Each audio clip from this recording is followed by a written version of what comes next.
Zumratul Mu'minin rahimahumullah. Kita lanjutkan tentang bagaimana memilih pasangan hidup, memilih istri pendamping dalam perjalanan hidup ini yang bisa menjadikan kita berbahagia bersama dia. Kaum pria memiliki kecondongan dan selera yang berbeda-beda dalam memilih pasangan. Rasul sallallahu alaihi wasallam dalam hadis yang diriwayatkan Imam Bukhari dan Muslim, beliau bersabda, tunkahul mar'ah li arba'. Wanita itu dinikahi karena 4 hal.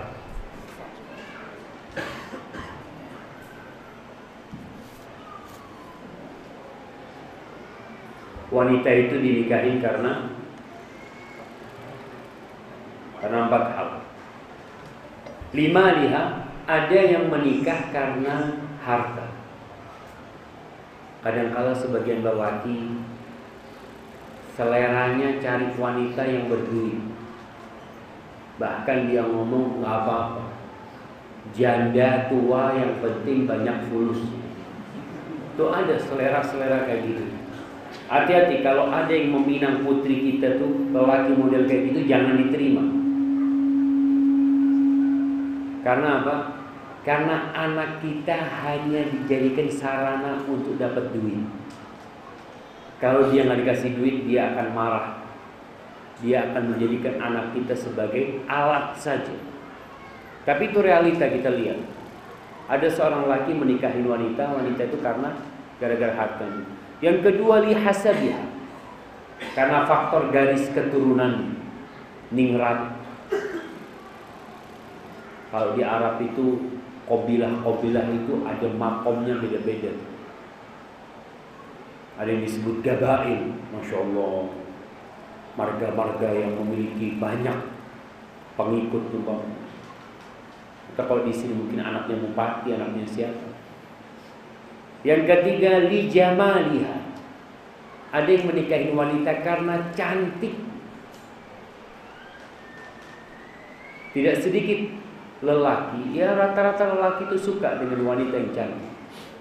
Namun relatif, kecantikan itu relatif. Yang buat antum cantik belum tentu menurut ana cantik. Yang menurut ana cantik belum tentu menurut antum. Itu relatif. Tapi ada yang karena kecantikannya. Kenapa kalau nikahin perempuan itu, dia akan mengatakan, Ustaz, di kampung nggak ada yang lebih cantik dari dia. Dia tuh bunga desa. Masya Allah. Tapi dia lupa bahwasanya yang namanya kecantikan itu tidak akan bertahan lama.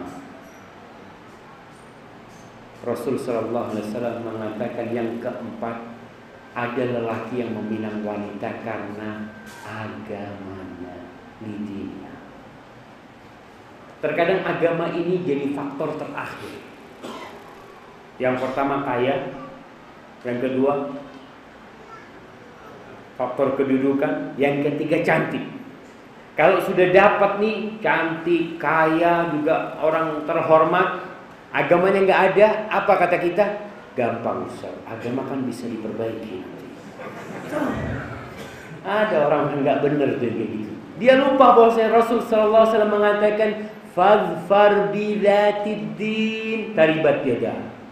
Kalau kau ingin selamat hidup, kau ingin membina rumah tangga yang dapat mengantarkan menuju surga, cari yang agamanya baik.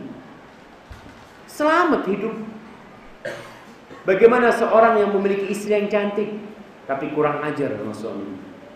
Istri cantik dan kaya, karena merasa dia yang punya duit, dia menekan suaminya. Apa gunanya? Tapi kalau kita memiliki istri yang salihah, yang agamanya baik, selamat hidup di dunia wa fil akhirah, insyaallah.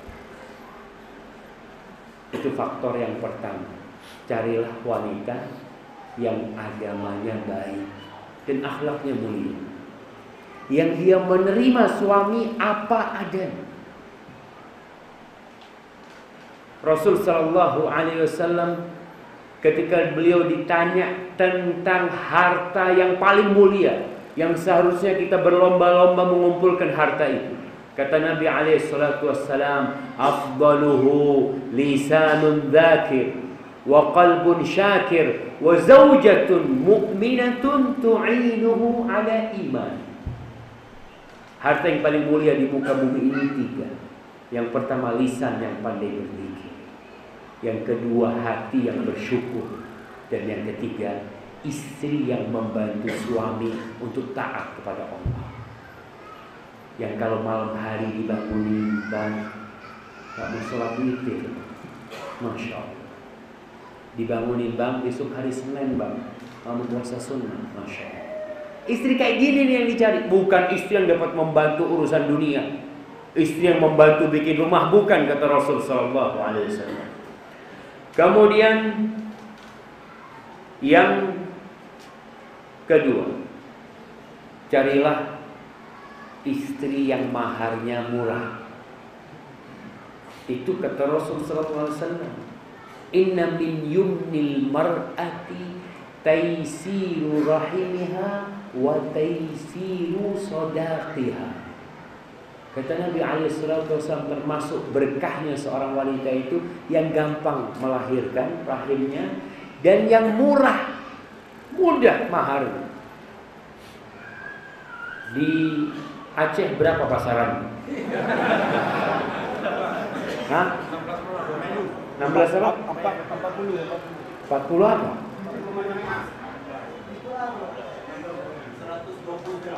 120 gram. Masya Allah, susah. Cari yang 5 gram. Iya, kita cari. Dan antum bisa milih. Kalau orang tua yang sudah soleh, orang tua yang agamanya baik, dia tidak akan melihat kepada duit. Dia melihat anaknya nih, Masya Allah, dipinang oleh seorang lelaki yang soleh, dia kasih. Makanya antum cari mahal yang murah. Tapi kalau memang pasarannya kayak gitu, memang ada pasarannya. Jadi kalau nikah, kadang-kadang kita nikah tidak disebutkan mahar. Sudah, aku kawinkan kau dengan putriku, lalu kita katakan aku terima. Selesai pernikahan, maharnya tidak disebutkan, maka maharnya ikut pasaran. Kalau perempuan kayak gini nih, cantik, anaknya orang kaya, berpendidikan, umpamanya maharnya 1 miliar, ya 1 miliar dulu bayar. Itu ikut pasaran. Ketika kita tidak mampu, nggak apa-apa, ngutang. Boleh kredit mahar itu. Boleh jemaah. Jadi ketika akad nikah itu ada yang namanya naqdan, qabiltu nikaha wa tazwijaha bil mahril madhkur. Naqdan artinya cash, bayar di depan. Tapi ketika antum nggak mampu, katakan qabiltu nikaha wa tazwijaha bit taksir, dengan kredit selama 20 tahun. Boleh, kita bicara syariat nih boleh. Ketika kita nggak mampu. Kalau orang tua terima, ahlan wa sahlan, nggak terima, ya jangan dikawini. Makanya antum kalau di sini mahal, berangkat ke Jawa, kita cari. Ada di sana yang insya Allah 5 gram. 5 gram itu 2 juta. Subhanallah jemaah. Ini ikut tradisi kadang-kala. Di Arab mahal. Yang pertengahan itu ya kira-kira 80.000 real. 8 kali 4 berapa? Ya 320 juta. Makanya banyak di situ perawan tua dan banyak lelaki bujang tua. Nggak kawin-kawin. Akhirnya kawin sama pembantu. Kadang-kala karena nggak bisa, dia datang ke Indonesia menikah karena mahal nikah di situ. Padahal para ulama sudah berusaha untuk menjelaskan bahwasanya mahar yang mahal itu bukan pertanda kemuliaan buat wanita itu, bukan. Kadang-kala kan orang ngomong, itu berapa maharnya? 100 juta, 200 juta, bangga-banggaan dengan maharnya, bukan. Bahkan Rasul SAW mengatakan termasuk berkahnya seorang wanita yang maharnya sedikit. Sehingga suami itu kalau maharnya sedikit, dia mau sama istrinya, akan nuntut yang macam-macam. Tapi kalau dia bayar mahal, kadang-kala suami mengatakan, ana bayar mahal ini. Ini jangan macam-macam. Itu terjadi jemaah. Mulai pertikaian gara-gara mahar kadang-kadang. Kemudian kata Rasul sallallahu alaihi wasallam, yang pertama tadi yang akhlaknya mulia, yang agamanya baik, kemudian yang maharnya sedikit. Yang ketiga, cari yang subur dan penyayang. Jangan sembarangan cari istri. Karena salah satu tujuan pernikahan adalah untuk memperbanyak umatnya Nabi Muhammad SAW. Itu tujuan pernikahan. Bukan hanya memuaskan nafsu birahi. Maka Nabi SAW dalam hadis riwayat An-Nasa'i dan Abu Dawud, beliau mengatakan, tazawwajul waludal wadud fa inni mukathir bikumul umam. Nikahilah wanita-wanita yang al-wadud. Al-wadud itu yang pengasih. Jangan melihat kepada wajah. Ada wajah cantik tapi ngomongnya kasar. Ada tuh wanita-wanita yang pedes kalau ngomong. Wajahnya cantik tapi gak sesuai. Cari yang wadud, pengasih, penyayang. Sayang sama suaminya, sayang sama mertuanya, sayang sama anak-anaknya. Bagaimana kita mengetahui wanita yang penyayang? Dari pergaulan. Ada perempuan-perempuan yang senang sama anak kecil. Jadi sejak dia itu gadis, kalau ada anak kecil dia gendong, ya, dia sayang, Masya Allah. Tapi ada gadis-gadis yang kalau ada anak kecil diusir. Sana-sana, jangan gangguin. Jangan kawin sama kayak gini. Akhirnya anak kita nggak diurusin sama dia. Nah, ada perempuan yang memang nggak mau ngurus sama anak. Ada. Maka dari situ Rasul sallallahu alaihi wasallam menceritakan, carilah yang penyayang. Sehingga hidup kita, Masya Allah. Kadang-kala ada lelaki ketika kaya disayang sama istrinya. Ketika jatuh tua miskin, ma'assalam, assalamualaikum. Dia tinggal. Ada kejadian ini, subhanallah, seorang lelaki menikah dengan wanita, Masya Allah, cantik tuan. Dan lelakinya ganteng juga. Suatu saat lelakinya kecelakaan, stroke. Sama istrinya ditinggal. Maka hati-hati, kita jangan melihat kecantikannya juga. Lihatlah kepada al-wadud, yang pengasih pada kita. Yang kalau kita pulang ke rumah ditanyain sama istri, bang, mau yang hangat apa yang dingin? Masya Allah. Itu cari istri kayak gitu tuh. Al-walud, yang subur yang banyak anaknya. Ada perempuan yang Masya Allah, tiap tahun punya anak. Cari yang kayak gitu. Ada perempuan yang sulit punya anak, harus ke dokter dulu, ke sana dulu, usaha bertahun-tahun, kadang-kala ya Allah sulit. Rasulullah SAW menyuruh kita cari yang wali, yang subur. Jangan takut, Indonesia ini luas. Antum berpikir, Ustaz, kita nggak KB. KB itu boleh kalau untuk mengatur kelahiran. Mengatur kelahiran, bukan membatasi kelahiran. Bapak-bapak kita anaknya banyak-banyak, semuanya jadi orang, nggak ada yang jadi macan. Nah, kita lihat. Kadang-kadang sekarang takut, Ustaz, nanti anak banyak gimana mendidiknya, gimana duitnya. Subhanallah, kau tidak ngasih rizki sama anak, Allah yang ngasih rizki. Dia di perut ibunya, siapa yang ngasih makan? Allah. Ketika kau mati, siapa yang akan ngasih makan? Allah, bukan kau. Maka jangan takut. Allah mengatakan, nahnu narzuquhum wa iyyakum. Kita ngasih rezeki sama anak-anakmu, dan kepada kalian kita juga yang ngasih rezeki, kata Allah. Maka cari yang subur. Ada seorang ustadz di Bondowoso, Masya Allah, dari satu istri punya anak 27.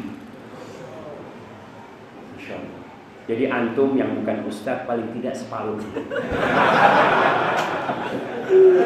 13 cukup lah, Masya Allah. Satu istri. Ibu-ibu jangan takut. Kadang kalau Ustaz udah tua, gimana punya anak lagi? Subhanallah. Khadijah radhiyallahu taala anha setelah umur 40 tahun punya anak 6.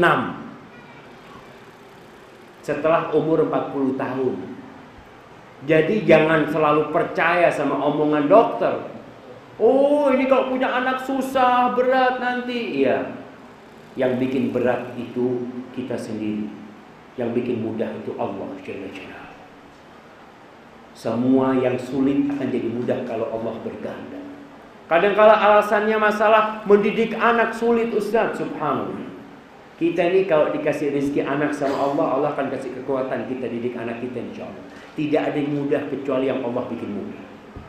Ada seorang ustadz punya anak 7, semua anaknya hafidul Quran. Ada orang punya anak satu anaknya narkoba di penjara. Satu. Itu realita kita lihat. Kalau kita berbicara tentang pendidikan, ya orang tua lah perhatikan anaknya, minta tolong sama Allah.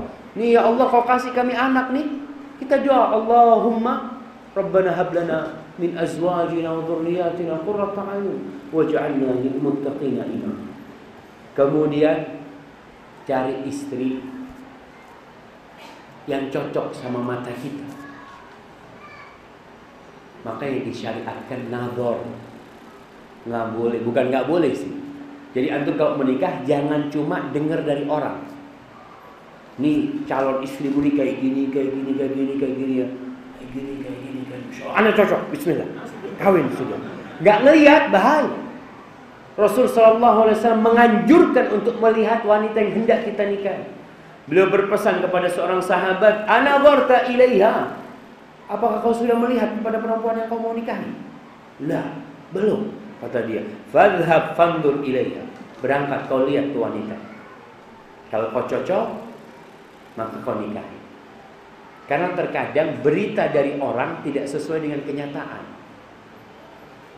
Maka dianjurkan untuk melihat. Syaratnya melihat wanita yang hendak kita nikahi, yang pertama memang ada niat mau menikahi. Yang kedua ada harapan diterima.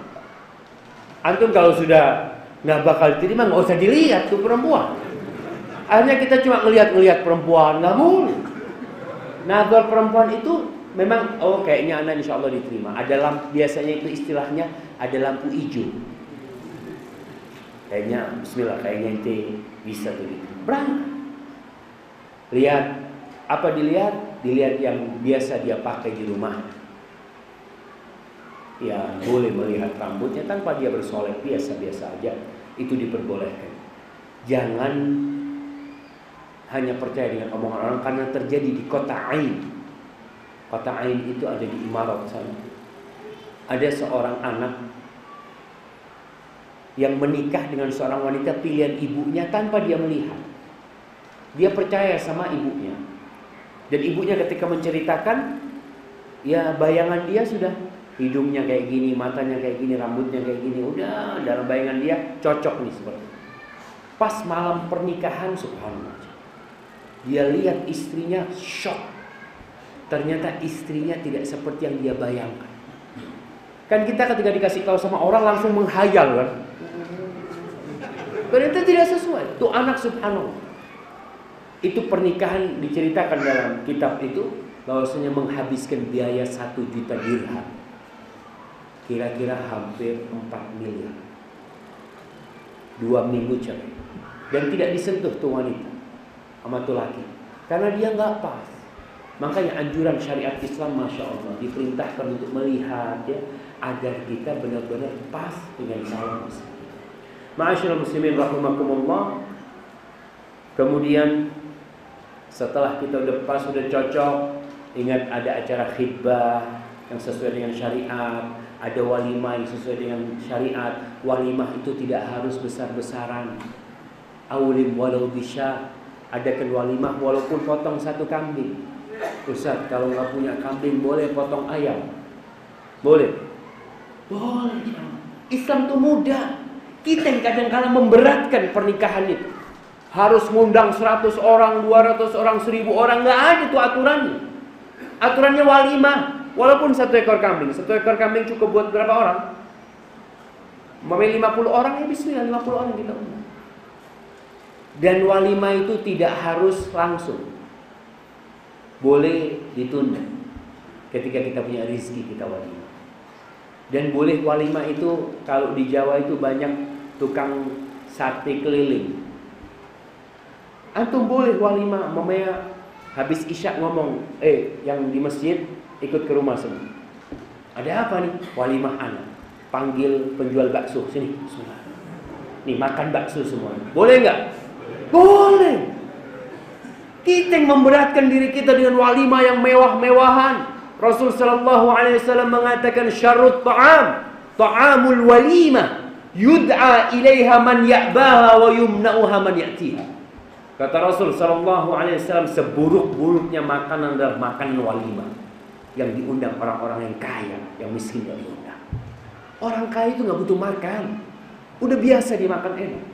Kadang-kala kita lihat di walimah kalau yang diundang orang kaya, dia makan tuh cuma sedikit, sisanya ditaruh di bawah kursi. Tapi coba yang kita undang orang-orang miskin, Masya Allah, piringnya bersih, bahkan dia pegang, mau dicuci di mana Pak piringnya? Karena dia, subhanallah, yang seperti ini kita tidak undang, nggak berkah walimah kita. Allah murka. Maka tolong perbaiki walimah kita. Kita ingin rumah tangga ini barokah. Kita cari barokah, tapi ternyata kita tinggalkan berkah itu. Maka mulai saat ini, undanglah masyarakat sekitar. Ngundangnya nggak harus di gedung pernikahan, nggak harus. Kita bisa habis asar, kita undang orang-orang kampung, bismillah ke rumah semuanya ya. Nanti habis isya, kita makan di rumah. Orang sekitar. Dan bahagianya mereka tatkala kita kasih makan makanan yang spesial buat mereka. Dan boleh walimah 3 hari sampai seminggu, boleh. Dalam artian hari ini makan siang kita undang jemaah Masjid Baitur Rahim. Besok kita undang jemaah Masjid Istiqomah. Besok kita undang RT 2, RT 3, boleh. Nggak harus kita sewa terop, dia bikin tenda ini itu, enggak. Innal Islama yusrun, innad dina yusrun, kata Rasulullah SAW. Agama ini mudah. Wala yushaddad dina ahadun illa ghalab. Dan tidak ada orang yang mempersulit kecuali dia akan dikalahkan oleh agama ini. Jangan mempersulit diri. Sehingga banyak orang menikah ditunda-tunda gara-gara maharnya berlebihan, gara-gara pesta pernikahannya harus potong 20 ekor kerbau umpamanya, atau apa. Nah, agama ini mudah. Rasul sallallahu alaihi wasallam pernah walimah pakai kambing, beliau pernah walimah pakai kurma ketika nikah dengan Sofia binti Huyai bin Akhtab sallallahu alaihi wasallam. Itu manusia yang paling mulia. Walimahnya nggak besar-besaran, sesuai dengan kemampuan, dan jangan memberatkan orang. Kemudian setelah menikah, ingat ada adab-adab pernikahan, mendoakan istrinya, ya, dipegang ubun-ubun istrinya.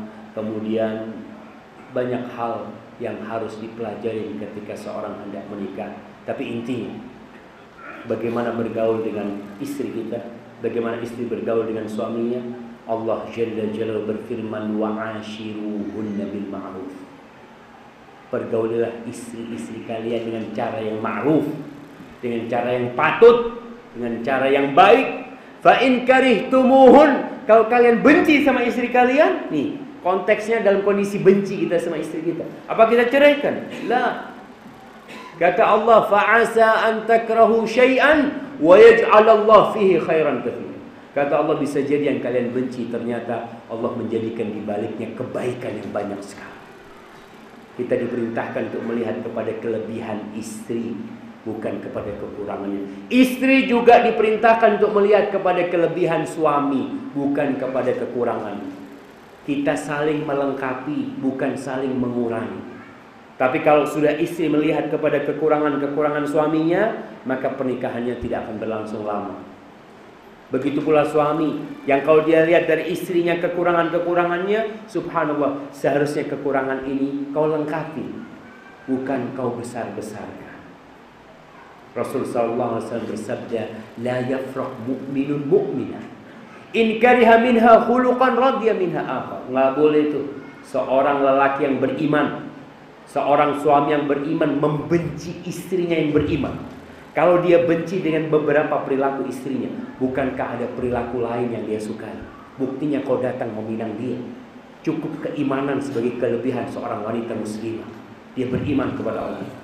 Kalau kita lihat istri kita mungkin tidak pandai memasak, tapi alhamdulillah dia pandai mengaji. Kalau kita lihat istri kita tidak pandai mengaji, alhamdulillah dia pandai bersolek buat suaminya. Alhamdulillah. Lihat kepada kelebihannya. Insya Allah begitu pula seorang istri. Dia melihat suaminya tidak terlalu ganteng, mungkin lebih ganteng suaminya tetangganya. Kadang-kadang kita seperti itu. Rumput tetangga selalu lebih hijau dari rumput sendiri. Maka lihat kepada kelebihan suaminya. Tundukkan pandanganmu, jangan melihat laki-laki lain. Lihat nih pemberian Allah kepadamu. Insya Allah ada kelebihan dia. Kalau dia tidak ganteng tapi dia mungkin santun berbicara, dia mudah berbagi, alhamdulillah. Baik, sudah 5 menit lagi jemaah. Ada satu pertanyaan, alhamdulillah. Ini akan saya baca satu pertanyaan, setelah itu kita tutup. Karena Anda lihat, ya antum sudah mulai ngantuk, antum juga mulai lapar, dan sama kita semua seperti itu. InsyaAllah kita akan selesaikan di sini. Assalamualaikum warahmatullahi wabarakatuh. Ustaz, kalau kita lihat rata-rata para suami laki-laki keras, merasa ia paling benar dan tidak pernah merasa salah. Betul Bapak-bapak? Ini ibu-ibu yang kirim. Betul apa salah? Hah? Kok tidak satu kata? Betul apa salah? Salah katanya ibu-ibu. Nih, udah salah mereka tetap gak mau ngaku. Itu memang kayak gitu tuh laki. Paling benar dan tidak pernah merasa salah. Bila ada problem dalam keluarga, kita ketahui bahwa yang salah adalah suami, tapi suami merasa tidak bersalah, tetap merasa benar. Pertanyaannya, apa yang harus atau sikap yang harus dilakukan oleh istri? Apa jemaah? Kata Rasul sallallahu alaihi wasallam, "Ala ukhbirukum binisaikum min ahlil jannah?" Qulna bala ya Rasulullah. Mau enggak kalian aku kasih tahu siapa sih wanita-wanita yang akan menjadi penghuni surga? Istri-istri kalian. Kata sahabat ini, beliau mengatakan alaihi salatu wassalam, kullu wadudin waludin idza usi'a ilaiha au ghadibat au ghadiba zawjaha. Nih, wanita yang bakal menjadi penghuni surga adalah wanita yang kalau disakiti atau suaminya marah sama dia. Disakitin berarti yang salah siapa? Suaminya. Atau suaminya marah atau dia yang marah. Maka wanita ini akan datang kepada suaminya. Dia meletakkan tangannya di tangan suaminya. Hadhihi yadi fi yadi. La adzuqu ghamdan atau la adzuqu bi ghamdin hatta tarda. Aku tidak akan memejamkan mataku sampai engkau ridha. Masya Allah. Jadi ibu-ibu kalau suaminya marah, memang suaminya kayak gitu. Mau diapain? Ya kita bisa memperbaiki suami dengan cara kita datang ke suami. Kalau suami merasa dia benar, alhamdulillah katakan, bang maaf kalau aku yang salah. Tapi katakan kepada suami, bang nggak ada lelaki yang lebih aku cintai lebih daripada abang. Selesai urusan. Tapi kalau antum ente yang salah, bukan ente yang salah, ribut, piring pecah. Kita yang bikin masalah. Udah tahu suaminya kayak gitu, ya alhamdulillah bagaimana suaminya dielus-elus, insyaallah. Datang ketika suaminya marah, bang, kalau aku yang salah, aku mohon ampun kepada Allah. Dan aku memohon kepada engkau agar memaafkan aku, bang. Aku tidak akan bisa memejamkan mata sebelum engkau ridho kepada aku. Masya Allah. Jangan suami tambah GR, oh gitu Ustaz ya. Bukan, kita ini para suami diperintahkan berbuat baik tuh. Rasul sallallahu alaihi wasallam mengatakan khairukum li ahli. Orang yang paling baik di antara kalian adalah yang paling baik kepada istrinya. Bukan kepada anak buahnya, bukan kepada sohib-sohibnya, tapi kepada istri. Karena orang bisa baik, ana nih bisa baik di depan mimbar. Karena ketemu antum berapa lama? Sejam 2 jam selesai. Yang tahu dengan tabiat ana, yang tahu dengan karakter ana siapa? Istri ana. Maka kalau berbuat baik di depan orang itu pura-pura. Tapi kalau berbuat baik di depan istri, itu adalah kebenaran. Karena kita tidak pura-pura. Nggak ada yang melihat kita ketika kita memanggil istri kita dengan ucapan yang indah. Maka yang terbaik di antara kalian yang paling baik kepada istrinya. Tapi ibu-ibu, jangan pernah membantah suami. Kalau suami mengatakan, kau yang salah, katakan, iya aku yang salah, minta maaf. Tapi kalau ibu bela diri, yang ada berantem. Mau berantem terus. Rasul sallallahu alaihi wasallam mengatakan, ana za'imun bi baitin fi rabadil jannah liman tarakal mira' wa in kana muhiqqan. Aku menjaminkan sebuah rumah di pelataran surga bagi orang yang meninggalkan pertikaian, meninggalkan perdebatan walaupun dia benar. Ibu merasa benar, oke. Tapi cara memperbaiki suami itu dengan cara kita merasa salah, bang aku minta maaf bang kalau aku yang salah, tolong abang perbaiki aku. Para jemaah, itu yang bisa kita kaji pada kesempatan kali ini. Apabila benar yang disampaikan itu dari Allah Jalla Jalaluh, kalau ada yang salah dan kurang berkenan itu dari diri ana sendiri, Allah dan Rasul yang terbebaskan dari kesalahan itu. Subhanakallahumma wa bihamdika asyhadu an la ilaha illa anta astaghfiruka wa atubu ilaik. Subhana rabbika rabbil izzati amma yasifun, wassalamun alal mursalin, walhamdulillahi rabbil alamin. Wassalamu alaikum warahmatullahi wabarakatuh.